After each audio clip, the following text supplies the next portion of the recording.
Chapter 26 Stories of Bhakta Pant, Harishchandra Pitale, Gopal Ambadekar. Preliminary.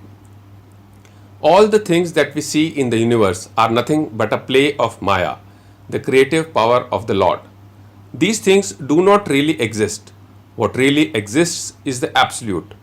Just as we mistake a rope or a garland for a serpent on account of darkness, we always see the phenomena, that is, things, as they outwardly appear, and not the noumenon which underlies all the visible things. It is only the Sadguru who opens the eyes of our understanding and enables us to see things in their true light and not as they appear. Let us therefore worship the Sadguru and pray to him to give us the true vision, which is nothing but God vision. Inner worship. Hemad Pant has given us a novel form of worship. Let us, he says, use water in the form of tears of joy to wash the Sadguru's feet. Let us besmear his body with sandal paste of pure love. Let us cover his body with the cloth of true faith. Let us offer 8 lotuses in the form of our 8 sattvic emotions and the fruit in the form of our concentrated mind. Let us apply to his head the bukka, black powder, in the form of devotion and tie the waistband of bhakti and place our head at his feet. After decorating the Sadguru with all ornamentations like this, let us offer ourselves to him and wave chamar of devotion to ward off heat. After such blissful worship, let us pray thus: turn our mind inwards, give us discrimination between the unreal and the real, and non-attachment to all worldly things, and thus enable us to get self-realization. We surrender ourselves, body and soul, body consciousness and ego to you. Make our eyes yours, so that we should never feel pleasure and pain. Control our body and mind as you wish. Let our mind rest at your feet. Let us now turn to the stories of this chapter. Bhakta Pant. Once it so happened that a devotee by the name of Pant, a disciple of another guru, had the good fortune of visiting Shirdi. He had no mind to go to Shirdi, but man proposes one way and God disposes the other. He was travelling in a BB and CI railway station, where he met many friends bound to Shirdi. They all asked him to accompany them, and he could not say no. They aligned at Mumbai, while Pant got down at Virar. There, he took the permission of his guru for the Shirdi trip, and after arranging for the expenses, left with the party for Shirdi. They all reached the place in the morning and went to the masjid at about 11 a.m. On seeing the concourse of devotees assembled for Baba's worship, they were all pleased, but Pant suddenly got a fit and fell senseless. They were all frightened. Still, they tried their best to revive his senses. With Baba's grace, after sprinkling water over his head, he regained his consciousness and sat upright as if he was just awakened from sleep. The omniscient Baba, knowing that he was a disciple of another guru, assured him and confirmed his faith in his own guru by addressing him as follows: come what may, leave not, but stick to your own bolster, support, that is Guru, and ever remain steady with him. Pant at once knew the significance of this remark, and thus he was reminded of his Guru. The kindness of Baba he never forgot in his life. Harishchandra Pitale. There was a gentleman by the name of Harishchandra Pitale in Mumbai. He had a son who suffered from epilepsy. He tried many allopathic and Ayurvedic physicians, but there was no cure. There remained only one way of remedy, viz., resorting to the saints. It has been stated in chapter 15 that Dasganu, by his inimitable and splendid kirtans, spread the fame of Sai Baba in Mumbai Presidency. Mr. Pitale heard some of these kirtans in 1910 and learnt from the kirtans and others that Baba, with his touch and mere glance, cured many incurable diseases. Then a desire arose in his mind to see Sai Baba. Making all preparations and taking offerings and food baskets, Mr. Pitale came to Shirdi with wife and children. He then went to the masjid with them, prostrated before Baba, and placed his sick son at Baba's feet. No sooner did Baba see the child than an untoward thing happened. The son immediately revolved his eyes and fell down senseless. His mouth began to throw foam and his whole body began to perspire profusely, and it seems as if he was breathing his last. Seeing this, the parents became very nervous and upset. The boy used to get such fits very often, but this fit seemed to persist long. Tears began to flow ceaselessly from the mother's eyes, and she began to wail that her condition was like that of a person who, being afraid of the robbers, ran into a house which collapsed on him, or like a cow fearing a tiger ran into hands of a butcher, or like a traveler who, being tormented by the heat of the sun, went to take refuge under a tree which fell upon him, or like a devout person going for worship into a temple which collapsed upon him. Baba comforted her, saying, "Do not wail like this. Wait a bit. Have patience. Take the boy to the logging. He will come into his senses within half an hour." They did as directed by Baba and found that his words came true. As soon as he was taken into the Vada, the boy recovered, and the Pitle family and others were happy, and all their doubts disappeared.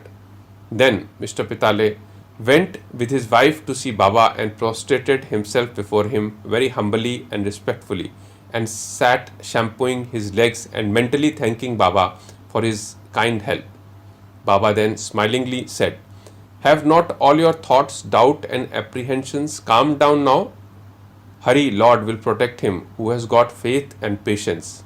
Mr. Pitale was a rich and well-to-do gentleman. He distributed sweetmeats on a large scale and offered to Baba excellent fruits and pan betel leaves. Mrs. Pitale was a very pious lady, simple, loving and faithful. She used to sit near the post gazing at Baba with tears of joy flowing down from her eyes. Seeing her amicable and loving nature, Baba was much pleased with her. Like God's saints are always dependent on their devotees, who surrender and worship them with their heart and soul. After passing some days in Baba's company, the Pitale family came to masjid to take Baba's leave to depart. Baba gave them udi and blessings and called Mr. Pitale close to him and said, "Bapu, I had given you ₹2 before. Now I give you ₹3. Keep this in your shrine for worship and you will be benefited." Mr. Pitale accepted these as prasad, prostrated himself before Baba and prayed for his blessing. A thought arose in his mind that as this was his first visit to Shirdi, he could not understand what Baba meant when he said that he had given ₹2 previously.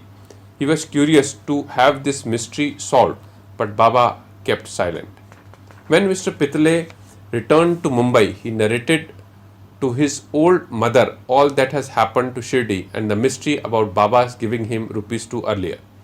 The mother also did not understand the mystery, but thinking seriously about this, she was reminded of an old incident which solved the mystery.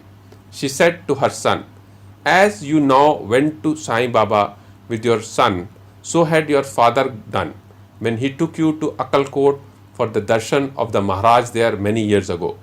The Maharaj was also a Siddh, perfect yogi, omniscient and gracious. Your father was devout and his worship was accepted. He then gave your father ₹2 for being kept in the shrine and worshipped. Your father worshipped them till his death, but thereafter the worship was neglected and the rupees were lost. After some years, the memory of these ₹2 also disappeared, and now, as you are very fortunate, the Akkalkot Maharaj has appeared to you in the form of Sai Baba just to remind you of your duties and worship to ward off all dangers. Now beware henceforth. Leave all your doubts and bad thoughts. Follow your ancestors and go on worshipping the family gods and the rupees, and take pride in the blessings of the saints. Sai Samarth has kindly revived the spirit of bhakti in you. Cultivate it to your benefit. Hearing the remarks of the mother, Mr. Pitale was very much delighted. He came to know and was convinced about the all-pervasive nature of Baba and the significance of his darshan. Then onwards, he became very careful about his conduct. Mr. Ambadekar. Mr. Gopal Narayan Ambadekar of Pune was a devotee of Baba. He served for 10 years in Akbari department in the Thana district in the Java state, from where he had to retire. He tried to get some other job, but he did not succeed. He was overtaken by other calamities and his condition grew from bad to worst. He passed 7 years in this condition, visiting Shirdi every year and placing his grievance before Baba. In 1916, his plight became worse and he decided to commit suicide in Shirdi. So he came there with his wife and stayed for 2 months. One night, while sitting in a bullock cart in front of Dikshit Wada, he resolved to end his life by throwing himself into the well close by. But Baba wished to do something else. A few paces from this place, there was a hotel, and its proprietor, Mr. Sagun, a devotee of Baba, came out and accosted him thus: "Did you ever read Akkalkot Maharaj's life?" Ambadekar took this book from Sagun and began to read it. Casually, or we may say providentially, he came across a story which was to this effect. During the lifetime of Akkalkot Maharaj, a certain devotee suffered very much from an incurable disease, and when he could no longer endure the agony and pain, he became desperate and in order to end his miseries threw himself one night into a well. Immediately, the Maharaj came there and took him out with his own hands and advised him thus: "You must bear the fruit, good or bad, of your past actions. If it is incomplete, suicide won't help. You have to take another birth and suffer again. So instead of killing yourself, why not suffer for some time and finish up the fruit of your past deeds and be done with it once and for all?" Reading this appropriate and timely story, Ambadekar was much surprised and moved. Had he not got Baba's hint through the story, he would have been no more. On seeing Baba's all-pervasiveness and benevolence, his faith in him was confirmed and he became a staunch devotee. His father was a devotee of Akkalkot Maharaj, and Sai Baba wanted him to walk in his father's footsteps and continue his devotion to him. He then got Sai Baba's blessings and his prospects began to improve. He studied astrology and gained proficiency in it and thereby improved his lot. He was able to earn sufficient money and passed his later life in ease and comfort. Bow to Shri Sai, peace be to all.